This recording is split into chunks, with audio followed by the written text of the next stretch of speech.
Hi, so my name is Professor Bill Buchanan, and I run a World Leaders in Cryptography podcast series. Today, I'm joined by Phillip Rogaway, who was a professor at the University of California, Davis, and has advanced many areas of cryptography. He was the first to be awarded the Levchin Prize in 2016, and Philip has over 43,000 citations to his work, including classic papers on random oracles, symmetric key modes, garbled circuits, secure computation, and format preserving encryption. Along with his passion for research, he has published areas in morality related to cryptography. Hi, Phil. Hi, Bill. Thank you so much for inviting me to chat with you. Great. So let's go right back to your school days. What were your days at school like? Were you an amazing pupil, or what was your favorite subjects at school? I don't know, does school mean like high school or university? High I high suppose they're very school. different experiences. I think high school, your early days, what sort of built the foundation for the rest of your life? Well, I think like a lot of people, I was pretty miserable in high school, but things got better at the university. High school can feel like a very confining place. I loved the I loved all the sciences and mathematics, uh, but I think equally English and pretty much anything intellectual. Um, but the environment of high school itself was never a comfortable place. Um, but that improved at the university where the the social and the intellectual environment seemed to radically improve. Yeah. And so what sparked your interest in maths and cryptography? Um, Cryptography, I didn't become, interested in particularly until graduate school. I liked math and computer science as an undergraduate, but I liked everything. I was briefly a neurobiology major. I thought I would be a writer for quite a long time. Um, uh, so I think I pursued theoretical computer science. I joined the theory group at MIT more because I I had kind of a knack for it. It was easy compared to like the copious amount of memorization that was expected of you in the biological sciences or organic chemistry or whatever. Um, so yeah, I went to MIT thinking I would do theory more because it was fun and I felt pretty competent at it than because it was you know something I actually loved more than other subjects. I was pretty sure that the one thing I wouldn't do was cryptography when I went to MIT. Um, that seemed like a particularly dangerous area to pursue. First, Mm. because of its kind of connections to governmental power, something I wanted to stay far away from. And also, my understanding of cryptography at the time was that it was very strongly interlinked with number theory, which was, something in math that I wasn't particularly good at or fond of. So, yeah, seemed like a good area to avoid. Yeah, because that was along with IBM's research center in New Jersey, MIT, and obviously Stanford were created the birth really of modern cryptography. So there you would see Rivest, Shamir, and Edelman. Did you ever get to meet them? Well, Ron Rivest was my advisor for my first semester. Wow. Um, uh, he and Silvio and Shafi Goldwasser were all, just kind of the fixtures of the MIT Theory Lab. Um, uh, and I really enjoyed working with Ron, but I was attracted to Silvio's kind of infectious personality, and I liked the way he saw problems and the way he found the problems of interest. Um, and so I ended up deciding to do that, which he did, more than choosing the field. I think I chose the advisor, the person. Yeah. by first semester, what is that, a taught class, or was that your PhD that you were doing there? Hey, again, I'm sorry. For you said for the first semester, Ron was your Ron was advisor. my advisor. Is that a PhD Oh, or yeah. a So graduate class? at the time at least, there wasn't really a master's thing program at MIT. Everyone who went there was pursuing a PhD, Wow. and um, and they had a wonderful model for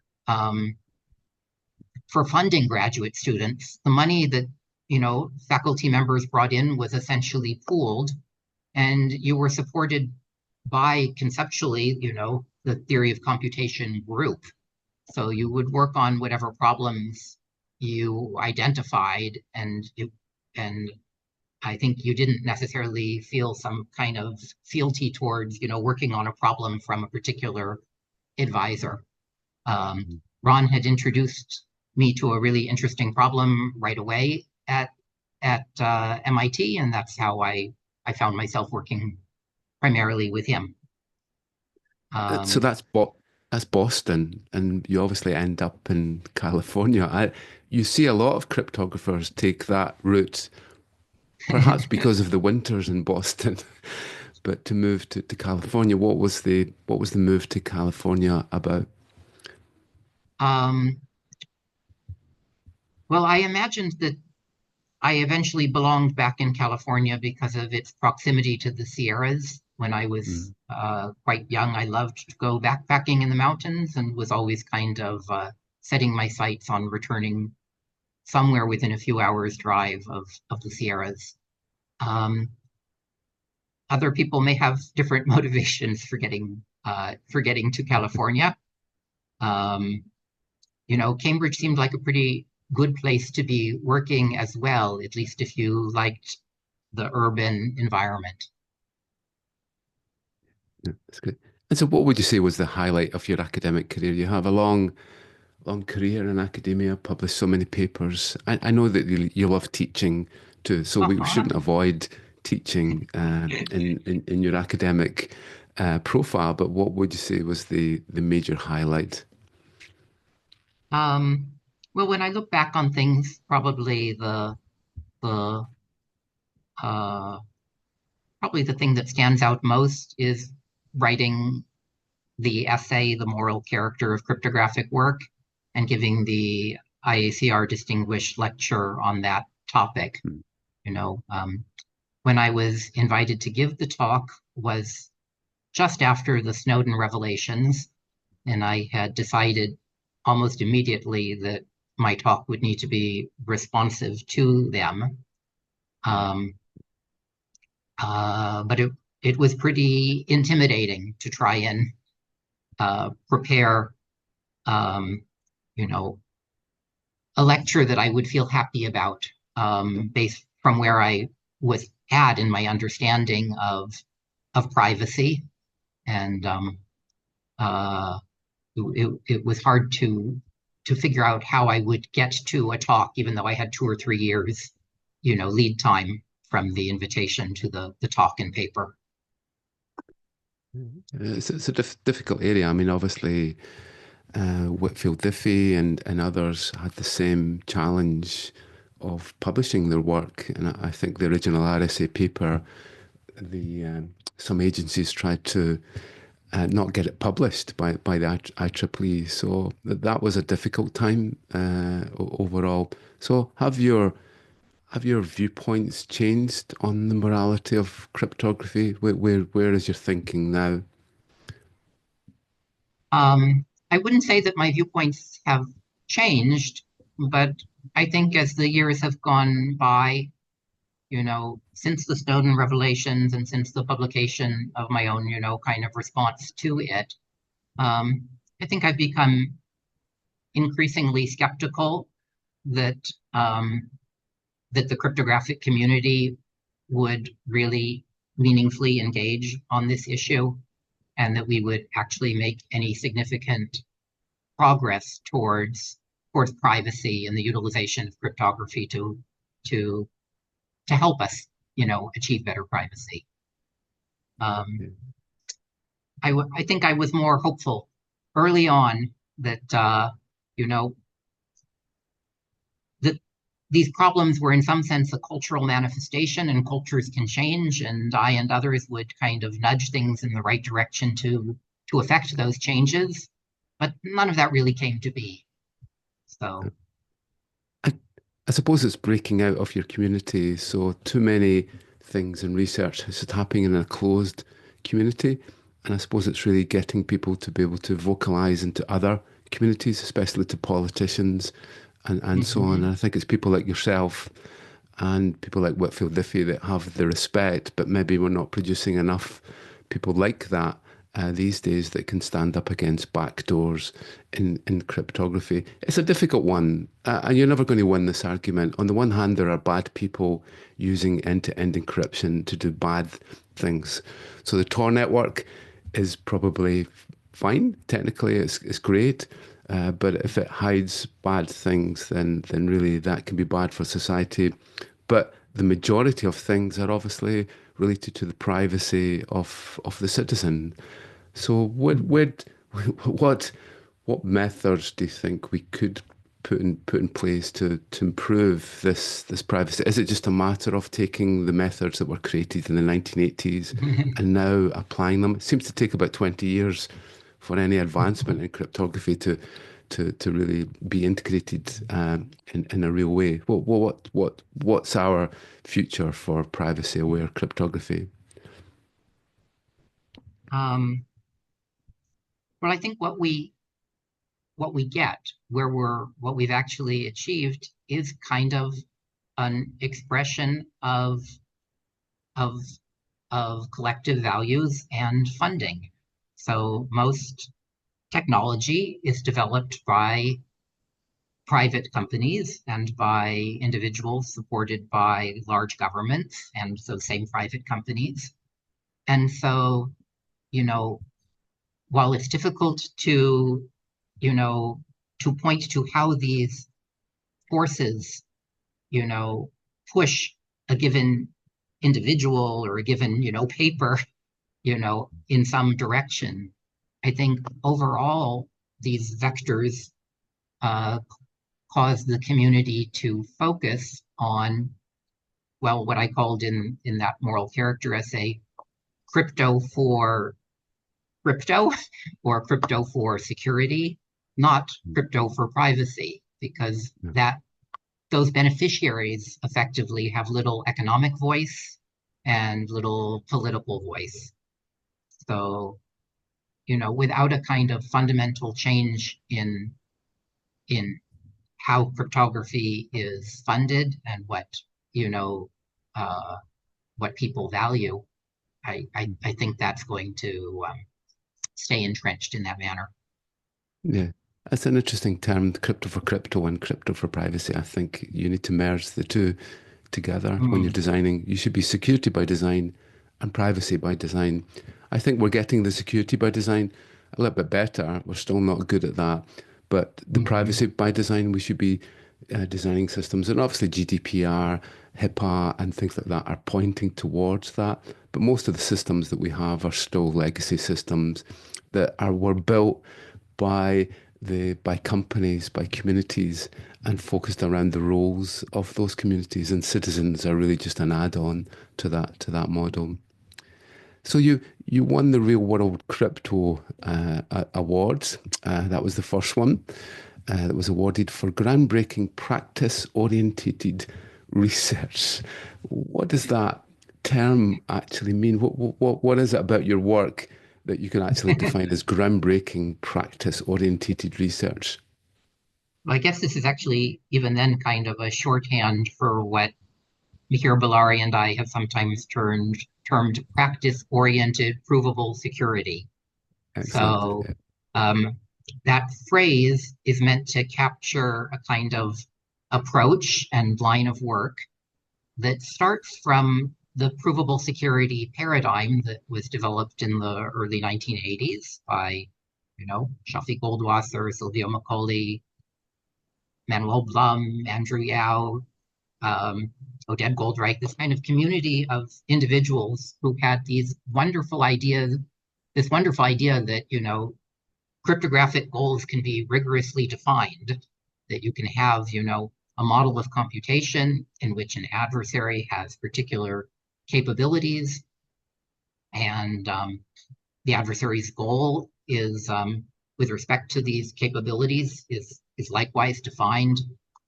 In some situations, the adversary wins. In others, it does not win. And you can look at the probability of the adversary winning. And in the end, you can come up with really quite satisfying definitions of the cryptographic goal. So this was kind of the classical provable security approach in the early and mid-1980s. And it was steeped, I think, in a bunch of unnecessary correlates, like the problems that we would define would be the things that felt intuitively most at the core of what cryptography should be about, like, achieving privacy in the public key setting or something. And that we should then try and achieve those goals from absolutely minimal assumptions. How much could we do from a one-way function? How much could we do from a trapdoor permutation? And we would investigate the kind of provable security consequences of these minimal assumptions in an asymptotic framework that was effectively derivative of, the theory of NP completeness that had come out, a decade before. So what Mihir and I did was to kind of keep most of the core ideas of provable security. We would still have definitions and reductions, but to say, look, we're not going to do this for just whatever problem you dream up. The problems should be things that actually are rooted in existing cryptographic practice. That was a first change. So taking a different motivation for the goals you would identify. Secondly, not trying to do these in an asymptotic framework, but in a concrete security framework that would tell you exactly how good your reductions were doing, what quantitative kind of level of security you're getting for this end. Third, to look at symmetric primitives within this framework, which is something that, I guess for reasons largely, just historical accident, had been effectively ignored.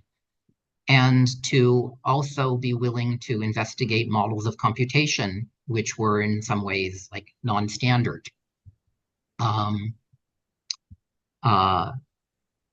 So I think those were many of the aspects that caused practice-oriented provable security to take on a really quite different character when it was practiced. The papers would still have reductions in them, but they would feel very different. Their goals would be different. The way they would do those reductions would differ. And the starting points from those reductions, what you were reducing from, would again differ. Yeah. So I think what you're doing is you're taking the theory that very few people can really understand, and you have the industry and the people who implement and make the practice, and you're joining a line between them to allow them to at least say, these are the underlying primitives, and we can tick the box there. You don't have to know the detail of what's going on in these little boxes, but they're ticked, and we know they're secure. And here is how we actually integrate that into your system to prove that your system is secure. I think that's a brilliant approach, and I think increasingly that's the way the industry should be going, and not necessarily understanding the deep nature of the primitives, but knowing that the primitives themselves have been shown to be provably secure.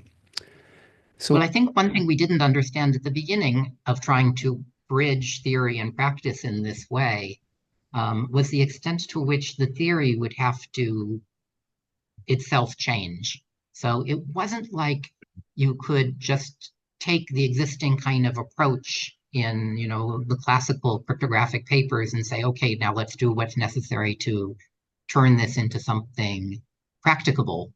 It was much more, how do you reinvent the theory in a way that will produce a theory that you can actually use? And yeah, there seemed to be a significant amount of such reinvention required. Yeah, that's great. Obviously, you saw the waves of cryptography going through. So we started in the late 1950s with the Lucifer cipher and DES and Mhm. so on, and then the breakthrough of Whitfield Diffie and Marty Hellman in 1976, I think, with New Directions paper, picked up by Ron Rivest and RSA. We saw the rise of public key and encryption, and then in the 80s we saw Fiat Shamir, Snore methods, and so on. You saw all of that happening. What was your thoughts of these papers? Did you know the significance of the Diffie Hellman paper at the time? Did you see RSA happening? What Um, was your feelings? well, I'm pretty old, but I'm not quite that old. So I was not, in fact, around for, Diffie and Hellman or the RSA paper. I came to MIT around 1985 or so. So a lot of that had just happened in the previous, several years, but I was not aware of it before starting graduate school. So I missed that phase. I think the first advance that really happened after I got to MIT was the development, or pretty much concomitant with my getting to MIT, was the development of zero knowledge and multi-party computation.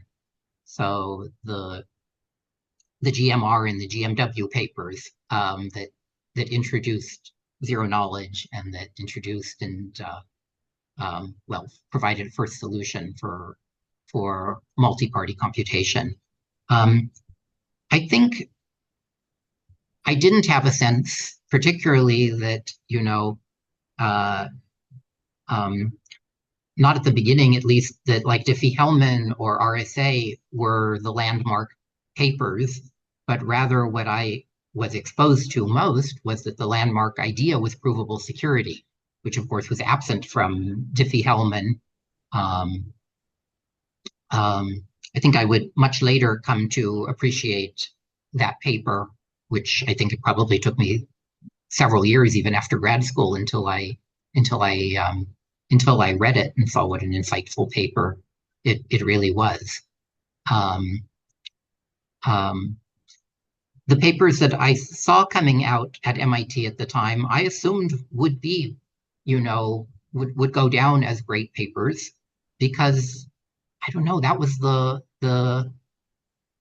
assumption at that time in that group. There was a kind of fervor that we are in the Oh, middle of creating a kind of cryptographic revolution, and it didn't revolve around practical, schemes for public key encryption or digital signatures or something. It revolved around the idea of having proofs and being able to do things which seemed, paradoxically difficult to accomplish. yeah, Um, yeah. And obviously there were patents related to the Diffie-Hellman method, to RSA. Snor's paper was held back for many years. It's only now that we're using DSA and so on. Luckily, the RSA method wasn't held back uh, by a patent. But for you, where do you stand on patents? Why didn't you patent all your methods and become a multi-billionaire? well, first of all, I actually did patent OCB, Yeah. and um, and in retrospect, I regret doing so. I mean, the rationale I had at the time was there were already these patents in this domain. Um, IBM had done a patent for authenticated encryption, Charanjit Jutla as the inventor, and then Gligor and Dinescu had done a patent for their related work. So it seemed to me that I wasn't going to do particular harm by patenting something that would cover uh, a more practicable, scheme for authenticated encryption. In fact, I do think that the patents were largely not just my own, but the fact that there was this sea of three different patents and no one was sure what you would have to license in order to do what, I think was a major factor in slowing the adoption of authenticated encryption. And yeah, and my viewpoint nowadays is that it would be better if such things were not patentable subject matter. Yeah, I think in general patents have had a deleterious effect on the development of cryptography. Um, and it would be good if one could, with a wave of the magic wand, eliminate them all.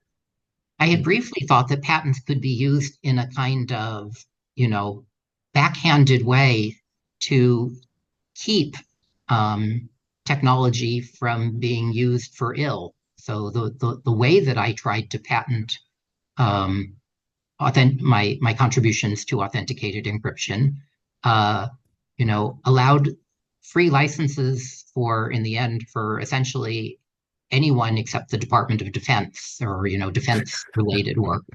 And I thought that'd be great. Yeah, You basically great. starve Mhm. the the the the area of application that you are most strongly opposed to. Yeah. But I think for lots of reasons, effectively, that just it doesn't work. It didn't work. No, no, it doesn't. I think the DSA paper was assigned to the US, the country of the US. So I suppose there are ways of doing it where you don't assign it to a corporation, but obviously there's a lot of money to be made in patents, and I think RSA actually showed that that was possible. I mean, obviously MIT were quite strict in the licensing and so on, and they created a spin-out company to look after it, where I think Whitfield Diffie and Marty Hellman and Stanford wasn't quite as forthright in pushing the license. And maybe it shows the difference in the universities. That's why Yeah. Stanford created Google and Sun Microsystems and so on. But less lax about holding on to Mhm. intellectual property. But Well, that's maybe also that's maybe yeah, personal differences too yeah, in the inventor's sensibilities. yeah, I really had no interest in like starting a company or something. yeah. No, That wasn't, I never saw myself as a business person. yeah, It wasn't what I yeah, wanted to be doing.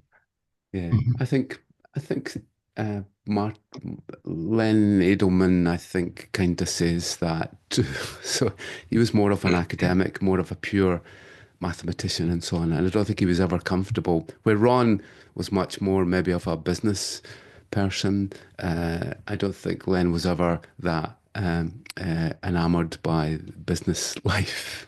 Maybe the same with Marty Hellman too. I mean, Marty retired much too young, and he could have had an amazing, fantastic career, but I think he decided to get out of the rat race of academia. I mean, you were in the rat race of academia.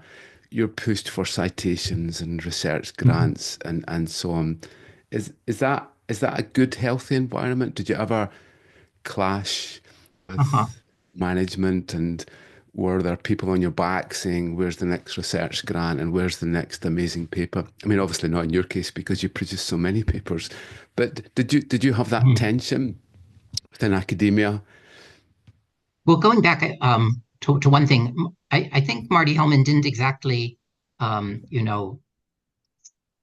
stop working, Yeah, intellectually, but rather changed his focus to nuclear disarmament issues. that's right. Yeah, And I have great respect for making yeah, that kind of career shift and trying to always identify where are the things that, matter for your personal values. Um, I think when I started being an academic years and years ago, I um, I had a more positive understanding of the academic, culture and the characteristics of the modern university than I would eventually come to hold for it. I am at this point relatively cynical about how universities function. and how individual professors within those universities routinely, function. I think we have kind of an epidemic of careerism, that the vast Yeah. majority of professors are there primarily to advance their own careers. And that wasn't supposed to be the idea. You were there to advance your field or to advance science, to advance, and that the university as a whole, well, its function was supposed to be um, to advance scholarship and to help train broadly um, intellectual students who would be, more competent citizens of democratic societies. And I think the universities have, largely given up any such, illusions that that's what they're about. They're really quite corporate places, professionally managed. Um, um, have I had run-ins with them? I suppose at some level I've had run-ins constantly. Um, but it never becomes particularly serious because I think you know, there was never any chance that I would be given a position of authority within the academic structure. I was way too outspoken, even at the departmental level, even to become a chair. Yeah. Um, I think there were there were colleagues who, suggested to various deans in the past that it was probably Rogaway's turn to chair the department. And I think the deans would always laugh at such a suggestion. Um, um, uh, I think my problems within the kind of university structure used to be primarily at the level of the dean and beyond, that I didn't really think that these individuals were behaving with in a way that, embodied the values that I thought that a university was supposed to embody. Um, I think, you know, more recently, I began to feel problems at the level of the department as well, that we were making hiring decisions and conducting ourselves, um, again, as though we were perhaps supposed to be supporting industry or training, myriad students to be, cogs in some AI, ML, producing machine. We in recent years at UC Davis overwhelmingly were getting um, um, uh, graduate applications for people who wanted to do AI and ML. And I have never seen it as our place to be producing armies of amoral, workers for Silicon Valley's effort to better extract, better mine, personal information about everyone, which I think is in the end what most of the AI and ML researchers we produce end up doing. I agree 100%.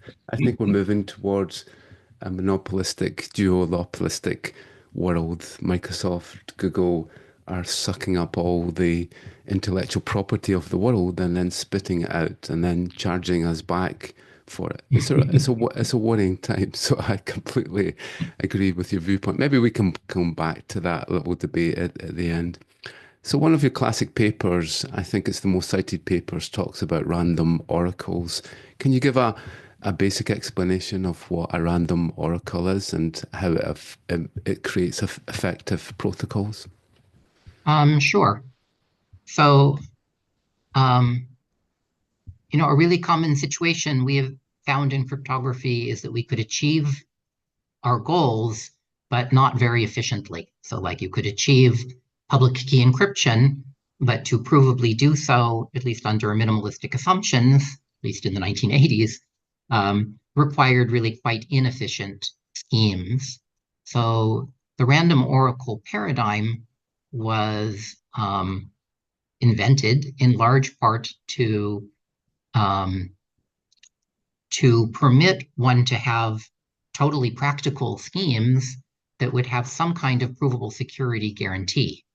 And in order to make the provable security task easier, we would augment the model of computation to directly provide this public random oracle. So you just imagine that you were operating in a universe in which all parties, good and bad alike, could throw a string into the sky and out would come some random function of that string. And this was meant to model some kind of idealized hash function. It was clear, of course, that no real hash function, has all of the properties of a random oracle. In particular, real hash functions have to have concise descriptions, and a random oracle can't have a concise description. Nonetheless, the idea was, embedded in papers like Fiat and Shamir's, that that if you adopt this model of computation, you could have efficient schemes and you could prove them secure in this model, sometimes even with quite tight bounds. And then at the end, you would instantiate the random oracle with some sort of cryptographic hash function. And the thesis underlying this approach was that, significant assurance would remain for the instantiated scheme. And I think, decades of history show that that's really largely true, that if we develop schemes using this paradigm, they will be quite good schemes. It doesn't mean that you can't come up with some kind of counterexamples where things will fail, but as a general approach towards designing and proving secure practical schemes, it seems pretty routinely to be a really nice addition to have this this facility for calling a public random function. Yeah, that's excellent. Good, an excellent explanation there. And so you did work on secure computing, and where each player in a game contributes to a solution. How does this work in real life? Ah, so this is a beautiful model of, a beautiful cryptographic problem first suggested by Andy Yao and investigated by Goldreich, Macaulay, and Vigderson. So we imagine that, we're a bunch of people. Often the word players is used, each with some private input. And we'd like to compute some understood function of those private inputs. Everyone, let's say, learns the communally computed output of the function, but no one learns anything more than that which, their private inputs and knowing the output directly entails. So it's really a lovely problem. It was the problem I wrote up for my own dissertation as a grad student. And I think it's continued to evolve both in terms of definitions and schemes, ever since the earlier mid 1980s. So it's a pretty old field by now, this multi-party computation, or a little more narrowly, secure function evaluation. How does it really, your question though, I think was, how does this really play out in the real world? And I think the honest answer is that it's not clear it really plays out much at all in the real world. I think if MPC were going to have a profound impact on cryptographic practice, I think it would have had it by now. It's been, 40 years, and people are still pursuing this, and, proponents of practical multi-party computation certainly do their best to convince us that this is of practical importance, but I haven't seen this making any real difference in, in people's practical privacy or our collective security. So, you could try and point out to, specific problems like, is there some mismatch between the kind of model of computation that's going on here and the definitions that we're employing, or is it something entirely different? And I guess I would have to say that you know, people seem quite willing to entrust their private inputs, so to speak, to highly untrustworthy parties, that they do so all the time, and that the kind of abstraction of, you know, privacy stingy individuals, um, you know, using complicated protocols to achieve some, you know, um, mathematically satisfying end, you know, that just doesn't seem to be where the world is at. And I'm not Yeah. sure it ever really has been. Yeah, I suppose it adds a level of complexity that really designers will struggle with. But certainly one area is in distributed signatures where we can create a Shamir split of a key and that the key never actually exists. The private key never actually exists anywhere, but each of the players actually has a fragment of the key or a share of the key, and even the dealer doesn't actually have the key initially. And then I think with ED DSA, with the SNOR signature, we can get each of the parties to be able to sign their bit of the message, and we can get obviously an any 3 from 5, say, in actually signing. So for consensus networks, there's possibly an application, but it's really defining what the use case would really be and why you would need that as opposed to a Mm-hmm. normal signing process is the big question, I would assume. Mm-hmm. So you Yeah, publish and whether, many, mhm. yeah, Yeah, go yeah, ahead. go ahead. Mhm. Oh, and I'm just saying in some of these settings, it's actually not, you know, it's not convenient to think of the, you know, collaborative signature computation as a multi-party computation. That, you know, Yeah, when you define it, maybe there's some much more specific yeah, signature related goal that you want to just directly treat. Um, yeah, um, Either because the definitions for MPC are you know are so complicated to deal with that it's not an easy framework to be using, or because it actually doesn't fall within that framework precisely. yeah. And perhaps homomorphic encryption might be the holy grail.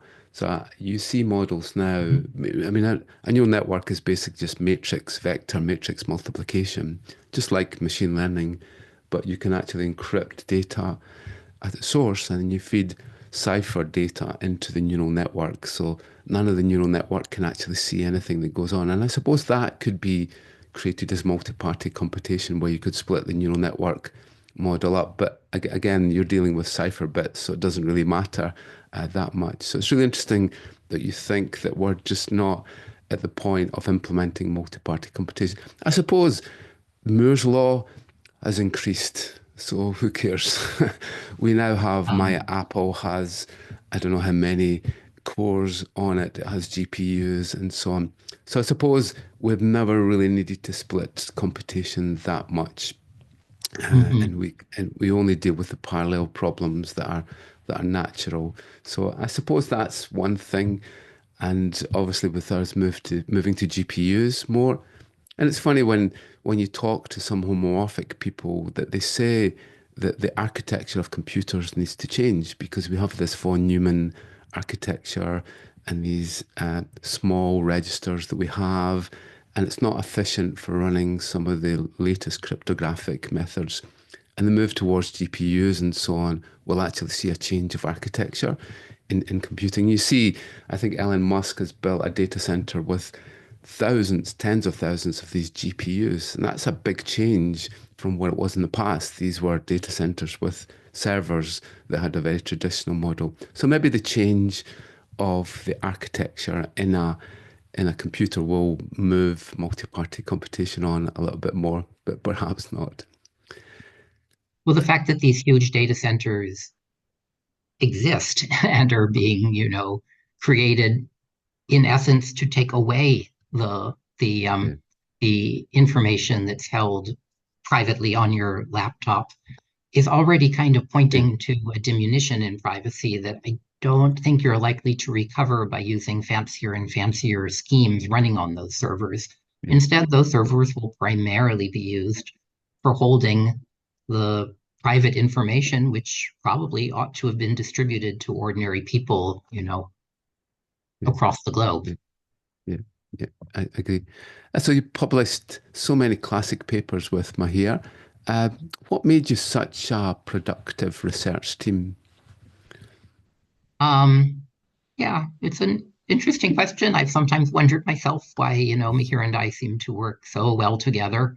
Um, Especially because, in the midst of those interactions, it often seems as though we're mostly just fighting about everything. I think one of the, characteristics we share is that we're both never satisfied with where things are at as the papers progress. So we will just write them and rewrite them and, an extraordinary number of times, especially the introductions and the definitional portions of the paper. Um, uh, so I think when you're trying to find a collaborator, you need to have some things on which you're actually pretty close, that Mm, you basically agree on similar temperaments, and then other areas where it's really better if you have more complementary temperaments. So yeah, the kind of basic dissatisfaction and willingness to continually revise and rewrite, that's definitely something we share. Um, um, we both are really quite skeptical about the state of the world and of cryptographic, practice within it. Um, and um, and on the other hand, I do think we have some complementary characteristics. So like Mihir is way better than me, at proving technical results. He knows the literature really much better than I and has a much better memory. So about what's been done, and he's very, very quick at understanding it. mm. So yeah, that combination of someone with shared temperaments, willingness to write and rewrite, but complementary actual, abilities to execute. Yeah, I think that's a great approach, and I think when you're building research teams, you don't want everybody to be the same. You need to have great writers, great abstractors, great testers, and great mathematicians Mhm, and formal proofs and things like that. So I mhm, think it's an advice to any research team is just not to homogenize mhm, your skill base. It's good to have people that say no sometimes and might disagree with some things, but you need a consensus Well, at other neither of us times. holds on to ideas very strongly, too. So we're quite willing to, Oh, argue them, but give them up. that's Um, great. so it would often happen that we would ultimately each convince the other of our view and kind of swap. Yeah, Um, and I mean, if you don't have strong commitments to ideas, then and you're not never happy with your writing, then it can take thousands of hours to actually yeah, write the paper, and it may take yeah, years instead of weeks or months to progress. But in the end, I think you do end up with better papers. yeah. Mhm. Find that these days that some researchers, maybe increasing, don't actually know the problem that they're solving. If you ask them what they do, they'll say, I do Shamir or Bloom or something like that. But what is it? What problem are you actually working on? And I always find with your papers, you knew exactly what the problem was, and here's the Mhm. solution. It's just not that this is an incremental change. This is the problem that we've thought through, and here you go. This is the solution. In fact, I'm not going to give you any more solutions to this. That door is closed. So let's look at another. And I think that's brilliant because a lot of career academics now will just keep incrementing. They'll pick a topic and Mhm. they'll just keep bobbing along and just doing something additional to what they did. But every single time you closed a door, and you said, well, go and work on that now. There's a solution. Mhm. We're going to go over here and work on something else. Is there something in your mind that you can't stick with one problem? You just have to keep going and finding Uh-huh. something else. Is that true or false? I think that's largely true. I like to be in the early stage of a problem's evolution. I like the part where you are identifying the problem, ideally a problem that in some sense is in plain view and yet is being ignored. So, there's a whole community of people writing papers about entity authentication and key distribution, but they're not the cryptographic community. So the problem is being ignored in that community. So you want to kind of kick the work off and get it off to a good start, foundationally. And then once that's been done, the area will rapidly become less interesting to me. Things will become more technical or frankly boring, and you'll want to try and identify the next such thing. Yeah. Um, I think every field and every area within it goes through a kind of evolution where there's this uh, moment of recognition where problems are defined and dealt with at the beginning, and then maybe a period where solutions are becoming, more and more practical or achieved under different assumptions. And then things start to get piled on. So one starts requiring more and more stuff that's actually not very Mm. interesting. And you need to maintain some taste. The fact that a problem is left open in some other paper is not evidence that that problem is worth working on. Yeah. And, and the fact that a problem is identified in some paper doesn't mean that the authors actually identified an interesting problem or that they actually captured the real world problem that they were attempting to capture. I think you just constantly need to interrogate the foundations of the problems you're looking at to make sure you're not just going off and doing silly stuff. Yeah. I totally agree. If you likened it to a startup or a spin-out company, the person who starts the company up, the leader initially, is that person with the ideas and the vision and so on. And it's up to them to really set up the company. You then bring in a proper CEO eventually who will take things forward. And that innovator isn't the CEO. They would get bored with all the things that a proper CEO would have to do. So I think you are the one, and your team are the one that really provide the pinpoint of the starting point. Here we go. There you go. Now let other people go and advance this on. I won't continue from here. I'm on to another problem. And I think that's great. And I think every researcher should think about being that type of person because that's what academia does. Well, industry is looking 1 year or 2 years to the future, making something a bit smaller or faster, something like that. But it should be academia that provides that seed that everyone can actually start to gather around. But that's great. So you talked about entity authentication. So and how it relates to key distribution. Can you just outline how that works? Um, well, in models for entity authentication and key distribution, the way, Mihir and I approached it, you imagined an adversary, which is a probabilistic, algorithm that's sitting here in this, like, conceptually in this sea of oracles.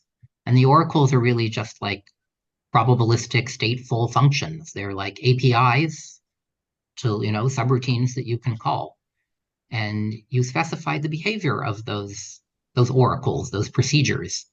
And you can have them model whatever you want, really. But for entity authentication and key distribution, among the things you're modeling are your ability to like start up a new session and say, hey, in this new session, I'm player A and I'm trying to convince you, player B, that I am player A, and I'd like us to come up with a shared key. So some kind of way of like starting up new sessions. Um, Other capabilities might include like revealing a session key. Like you've already now acquired this key and I can somehow point to you, one of, some particular oracle and say, hand it over. Or maybe you can corrupt individuals. You can, point to, well, a bunch of oracles and get all of their long-term states, any long-term keys they had. Whatever it is precisely you're trying to model in the entity authentication and key distribution setting, you can do so with, a bunch of, simple pieces of pseudocode or something defining the behavior of each of these oracles. Um, uh, then, just as in the kind of usual provable security framework, you need to define when it is that the adversary is successful. So in some key distribution goal, maybe it's successful when it can, predict whether the session key inside some particular oracle is what it actually is, or when it's a random key drawn from the same distribution. So you make some kind of game that the adversary can win among these, set of capacities. And once you have a good definition for this entity authentication key distribution goal that you've defined, you can make a protocol for it and prove that it works. And there's a long tradition, like in entity authentication and key distribution, that the protocols would be based on like public key encryption or symmetric encryption. And I think one of the first things we recognized when we had definitions for this domain was that that was actually a really lousy starting point, that it was much more convenient to be using, authenticated encryption, say, and a pseudo-random function if you were trying to achieve these ends. But in some ways, the crafting of protocols to meet these entity authentication and key distribution goals, it's relatively straightforward once one's really internalized the definitions that you're after. And that, we just have this long tradition of ad hoc protocols for these problems, maybe because, it's just a little bit complicated to say precisely what is the definitional aim in a kind of meaningful cryptographic setting that you were after. Is that understandable? Yeah, that's excellent. I understand that completely. And obviously, you've published work on cryptographic hashing, looking at the theory of it. We went from the Merkle dam guard, which squeezes and squeezes and squeezes and has problems, and then there was worries that that might be broken in some way. So we've now moved towards sponge functions and so on with SHA-3. What's your thoughts on the security of cryptographic hashes overall? So cryptographic hash functions are in some ways an unusual primitive because we don't really have a nice, satisfying, simple definition of what all these objects achieve. In fact, that's really what motivates the random oracle model, that, real world cryptographic hash functions appear to have all kinds of properties that go far beyond collision resistance. Though, in fact, even the collision resistance property is a very peculiar kind of goal, one that you have to be really quite careful with definitionally, because when I say something like, there's no efficient algorithm that finds a collision in this hash function, likely such a statement is just false, because, the algorithm which knows a collision for your cryptographic hash function is a very efficient algorithm we know to exist, and that breaks any particular, breaks the collision resistance of any function. So yeah, I think this goal is unusual insofar as having, being hard to achieve even the collision resistance, and being definitionally complex to characterize all the properties that you might be interested in. And then it seems to actually be pretty difficult to construct these objects well, too. We have a long history of cryptographic hash functions being ultimately, with collisions ultimately being found in them. So I think part of that is that we've, starting with Revest's MD4, constructions were pretty aggressive in terms of, the efficiency characteristics that they sought. I think like many, primitives in cryptography, if you don't try and push the efficiency aspect, it's not especially difficult to achieve, a reasonably well understood goal like collision resistance. I think the problem is if you go that route and create very conservative schemes for, for your cryptographic hash function, you'll actually get less uptake both among practitioners who always seem to want something faster and among other, cryptanalysts, because they won't be able to get their foot in the door for doing anything cryptanalytic. And so it seems like it's been a kind of necessary strategy to do things that maybe there was some potential for attacking them because they were pushing that efficiency envelope. In the end, though, even there, if you have a well understood goal like collision resistance, we really know how to achieve these objects pretty convincingly. That's great. Yep. And you're quite unusual in your research. You don't stick to the one area of cryptography. So there's public key encryption. I don't know what the classifications would be. Public key encryption, asymmetric, symmetric key encryption. You have a lot of work, and you obviously have hashing functions and all the other things. Where does your heart lie in cryptography? Where would you pin your favorite method that you love to work on? My heart lies in making definitions. I really Mm. like to craft cryptographic definitions to kind of explore this space between the idea of what you are trying to capture and the actual mathematical model. So, I think this is one of the things that makes cryptography different from pure mathematics, where you're not expected to, model something that comes from, the real world or from the world that you're trying to create even. The criteria seem to be, is it pretty? Is it a simple and compelling definition? And does it have interesting mathematical consequences? But the criteria in cryptography is different. It's often, does this actually capture the intuitive idea that I'm hoping to capture? And so I think my heart most is in this space of trying to come up with, good definitions. When I was, back in grad school and immersed in Silvio's way of talking and thinking about these issues, it was like coming up with the right definition, as though there were these ideal definitions out there and it was our role to discover them. This is not the way I think anymore. I believe that this is a much more constructive exercise, and that the definitional process is much more dialectical. And if we take a goal like public key encryption, that there's not a right definition, that there's all kinds of things that you might choose to be capturing, and that every definition will amount to a choice of bringing out of some properties and an ignoring of others.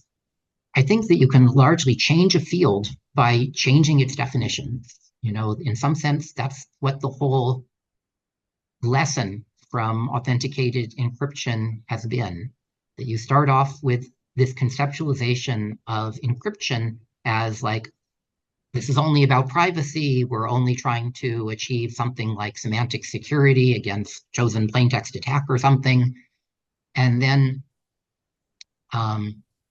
you can strengthen your definition in, and as you strengthen it, it becomes in some ways more and more useful, because it's less likely to be misused, and that which it's guaranteeing will in some sense more closely start to resemble our abstract notion that this thing is like, putting something in a lead safe. So this kind of evolution, this kind of steady strengthening of definitions and attending to more and more concerns, I think it's a lovely conversation that we have as a community, and also with practitioners who are, the ultimate recipients of the objects that we construct, if we're trying to do something practical. And one of the other areas that you defined was in private format preserving encryption. So it looked for a while like that was going to be interesting, especially for hiding bank Mhm. card details and so on. And Yeah. perhaps tokenization has reduced its impact. Do you think there's a place for that type of encryption still? Um, that problem, like quite a few problems I worked on, was effectively brought to me by practitioners. In this case, Dan Bonnet is the one who described Yeah. the FPE problem to me Mhm. first, and voltage security was the one, now since acquired by HP, is the one who I was working with and developing it. Um, I think I felt confident it had a role insofar as, practical people were the ones who were really interested um, uh, in achieving it and employing it. Um, it's also a lovely problem all on its own when you start to generalize, you know, block ciphers by saying, look, we no longer care, about the domain being, all binary strings of some longish length or something, but saying, okay, that domain can truly be arbitrary. I think you have a kind of beautiful generalization of what, encipherment is all about. I think the problem is really interesting how it kind of seems to change in character as the size of the domain changes, the kind of techniques that seem to work best when you have a really little domain and when you have a medium-sized domain, and when you have a kind of conventional domain for like enciphering binary strings, and when you have a really long domain, if you're trying to, encipher something that might be, like a large sector on a disk drive or something. I think Mm. it's interesting how it seems to change in character, even though it's not changing definitionally as you move from one extreme to the other. Yeah, excellent. So I spoke to Niall Koblitz, who was obviously the co-inventor of elliptic curve cryptography, and it's strange that elliptic curve cryptography took a long time to actually take off, and it Mhm. just showed you that not everything that's published is picked up Mhm. straight away. But he traveled a lot in his career. I think Cuba, Russia, and so on. And he has a really interesting book that actually talks about Mhm. his travels. And you've lived in so many places in the world. Where was the favorite places that you've actually lived and worked in? Um, I particularly liked my period in Switzerland. I spent a stint over at ETH in Zurich, but not only Zurich, uh, all of Switzerland, which has quite diverse character as you move from, the French to the German to the Italian speaking parts. It was a lovely place to live and to work. Um, I spent a period of time in Cambridge, England, um, hosted by the what's it called, the Newton Institute, and that was also a really pleasant place to live and work. And then the place I kept going back to for years and years was Chiang Mai, Thailand. I had an appointment in the computer science department there, in addition to my appointment at UC Davis, and um, and Chiang Mai, northern Thailand, in the 2000s at least, was just a wonderful place to be living and working. I think more than the other two places, this is a place whose character has really, changed since the time that I was there. It's no longer such a wonderful place, I think, to live and work. But yeah, uh, it was really lovely to be able to do my work from so many different spots on the globe. UC Davis was really remarkably accommodating, letting me take, lots of sabbaticals and as well as leaves of absence when I had used up the sabbaticals. And something that I think that academics underappreciate is that, you have this 3-month period of time. Get out, go do something with it. And you can also turn the 3-month period of time into a 6-month period of time by adjoining, if you're on a quarter system, fall or spring quarter. And then you're diminishing your official time at the university relatively little, but you're now, potentially away half the time. Not everyone can or wants to live their life that way, but for me, for years and years, that was an appealing way to live. That's good. So, what do you think the next decade of cryptography looks like? What do you think? I know that you're not Mhm. strongly active in research anymore, but what are the key problems that we've still got to solve? Yeah, it is true that my own research output kind of, declined 3 or 4 years ago.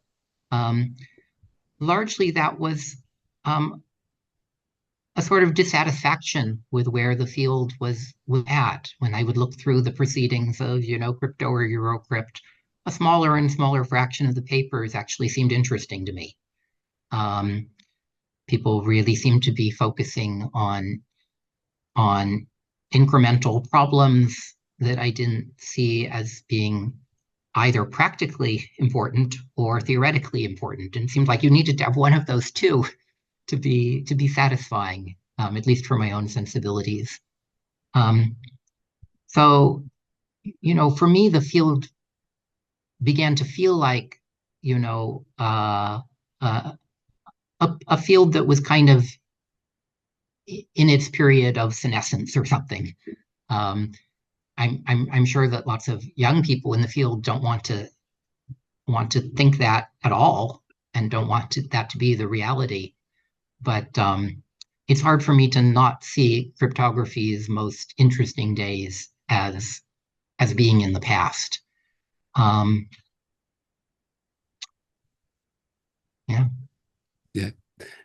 And so, one of the problems that we have just now is that the methods that have existed for nearly 50 years, RSA, elliptic curve cryptography, discrete logs, and so on, are going to be decimated by quantum computers. I mean, who knows how long that Mhm. will take to actually build a quantum computer at scale to be able to break these methods.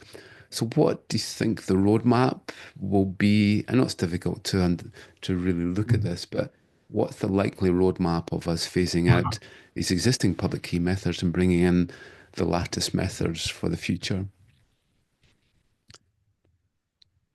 I would say that I'm not remotely an expert in quantum computers. I mean, to the extent that I myself really don't know if this is a meaningful threat, like, it's really important that we go and evolve, our schemes to be quantum safe, um, or if this is, you know, um, something that's maybe being kind of cynically pushed for reasons that are economic or political.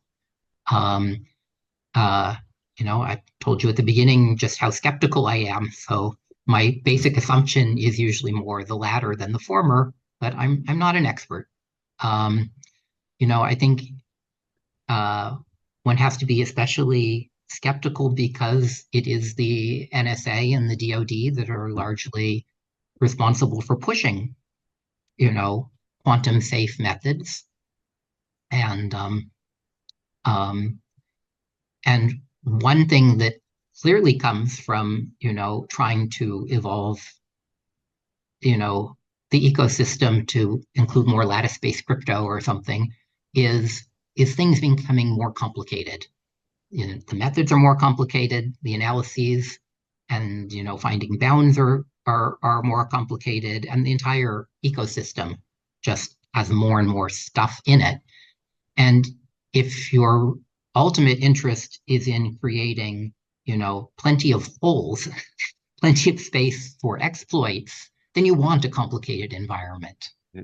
Yeah. Um, so I don't know if that's really what's going on, or if, we really have to watch out for the quantum computer in the closet that IBM will release next week. Yeah. And if you could change one thing about your career, and I know you probably wouldn't want to change anything, you think everything has led you to where you are. What would it have been? What was the one choice that you made that you think, well, maybe if I'd gone this way, that would have been a little bit better? I think you underestimate, Bill, the extent to which it's quite possible to be full of regrets. Oh, I know, no, I know exactly what that feels like. um, yeah,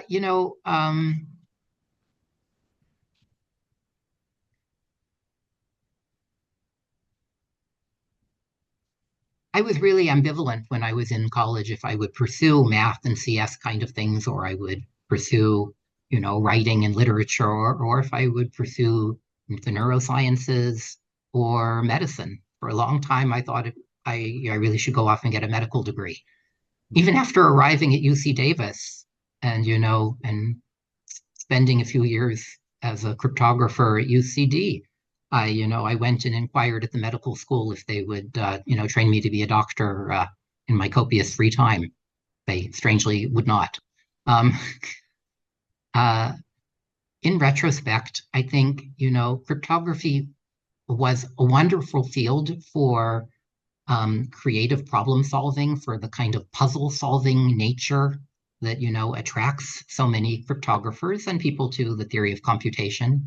You know, the theory group at MIT was just filled with amazing, puzzle solvers, the kind of people who would win, Putnam, you know, the Putnam competition. And in some ways, the field has retained this puzzle solving nature, but it does so at some expense. And that expense, I think, is doing things that are directly relevant for, human well-being. And, that was fine for me when I was, 20 something and even 30 something. But as I aged, it became less and less satisfactory to be doing something that had much less obviously positive consequences for human beings. Um, I think in some ways the difference is much starker now. So the student who's coming, into their career nowadays is facing a world with, genuinely existential threats, particularly environmental threats, looming large. And so the kind of let's go work on a bunch of puzzles, or let's try and help, Google or Facebook make some more money.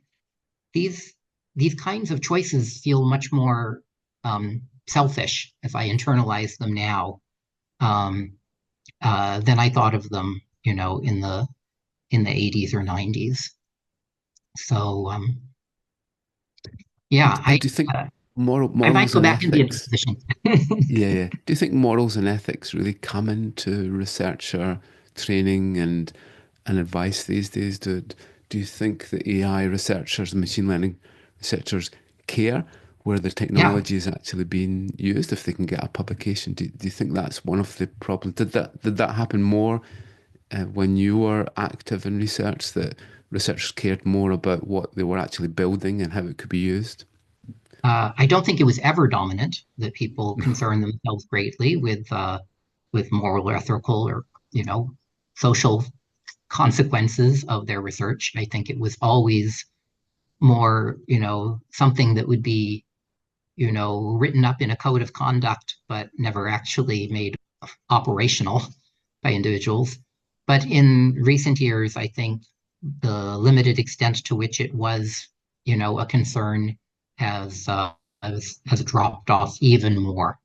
When we would get machine learning candidates coming into, our university, which seemed for years to be on a hiring spree. You just couldn't get enough AI and ML people.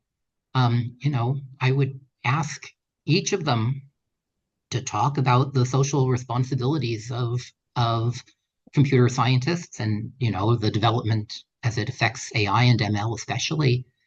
And it was really outside their disciplinary culture. They didn't think about it. They didn't want to talk about it. They felt resentful for your asking about it. And nowadays, I think if you look at the very limited literature that comes out of ethics in AI, or um, it's ridiculously narrow. They'll address some kind of fairness question that allows them to do whatever the hell it is that they wanted to do anyway. It just becomes another wrinkle you can add to the tasks you're considering for writing your papers. And um, and so the foundational kind of questions, like whether or not, we should be pursuing the area at all, or who is the real beneficiaries of this work, who are they going to be? Those just are, out of scope and out of mind. Yeah. It's strange that OpenAI have advertised a kill switch engineer. So the kill switch is obviously there to pull the plug, but the debate is whether we can actually will ever be able to pull the plug on AI, especially if it could distribute itself. And it becomes like a big monolithic machine anyway, so it may be difficult. And then maybe they'll start to talk their own symmetric key methods. They'll discuss a new crypto method that we've never came across, and we'll not be able Mhm. to actually see what it is they're communicating with. So it's a strange world that we're moving in, and I hope that privacy can creep much more into AI research, and that cryptographers and ML researchers can work together to create auditability. So one application is to have some sort of ledger that actually stores the trace of the data that's been added, and there's some way that citizens have the rights to extract that data. It's a complex problem just now. So, if you were to give advice to technology innovators on the areas that they should be working on now, what advice would you give them? Um, well, I think nowadays one should do his or her very best to find problems that can help heal a sick planet and a equally sick culture. Um, and it's not clear to me at all that, those problems are particularly, going to be found in crypto. Um, so, I think, as I said before, uh, we're at a effectively position of crisis that I think the current trajectory of where we're at will almost certainly result in environmental collapse and another major extinction event on this planet. And so, if you were a new researcher, how could this not be what you wanted to devote your intellectual energies to? Um, at the same time, I appreciate that it's not remotely clear how. What Mm. does it mean to try and devote your intellectual energies to problems this large and that are so entwined you know, with our current economic systems? Um, and I think there are no easy answers. Mm. Uh, I'm in some ways happy that it's not I who have to face identifying um, a research area and a career path at this point in my life. Yeah. So we didn't talk about teaching that much, and obviously teaching is a core part of being an academic. But what was the favorite thing that you loved to teach and you looked forward to? Hmm. Um, it is unfortunate that teaching is not really viewed as the core aspect of being an academic, not as it plays out operationally at most research universities.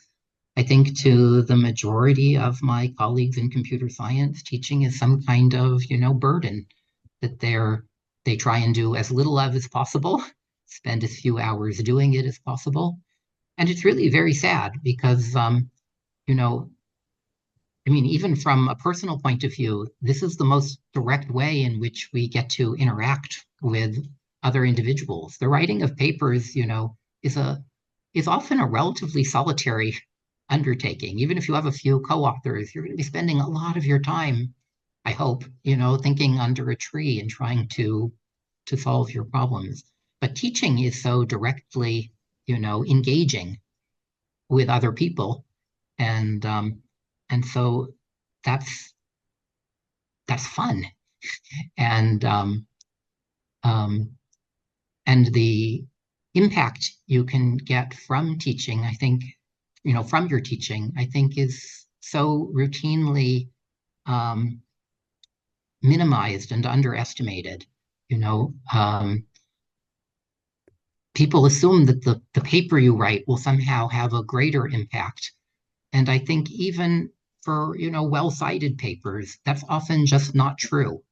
That, the field had a particular direction, and it was likely to be going in that direction despite your little nudges. Um, uh, but teaching done well can actually strongly impact the lives of the students um, you're touching.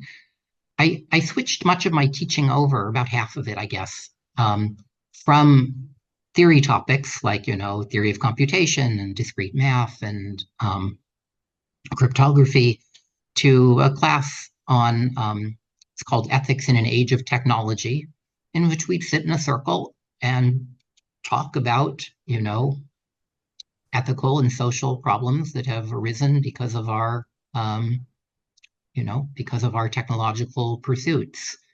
And this has been very rewarding. It's difficult to teach, especially as someone who didn't come from a background in the humanities or social sciences. So I spent years and years just trying to read and feel like I had mastered kind of basic ideas in ethics and STS, science and technology studies and such. But in the end, kind of realized that the experts were not especially in a better position to help, students confront these matters than the non-expert who actually cared about, what his colleagues were going to be doing with that which they had learned. So, in constructing the class, I really accepted this kind of almost non-academic mission of getting the students to give a damn, to care about, their personal contributions, their choice of employers and what their employers, you know, social contributions are, and to think seriously, do you want to work for an employer whose institutionalized values aren't well aligned with your own? And are you spending enough time to even think what those personalized values are? Because so many people just seem to kind of go through life without the requisite introspection to interrogate them. So yeah, I'd say in the last few years, these teaching, especially these classes in ethics, I recently did a kind of offshoot of this on the TV series Black Mirror. Yeah. Has been really tremendously rewarding, even though it's hard to teach these. It's hard psychologically, and it's hard intellectually to deal with these matters. Well done. That was excellent. I think every budding academic should really listen to what you just said, that teaching is a core part of being a good researcher. So you've obviously met many teachers and mentors and so on, and who were the ones that influenced you most?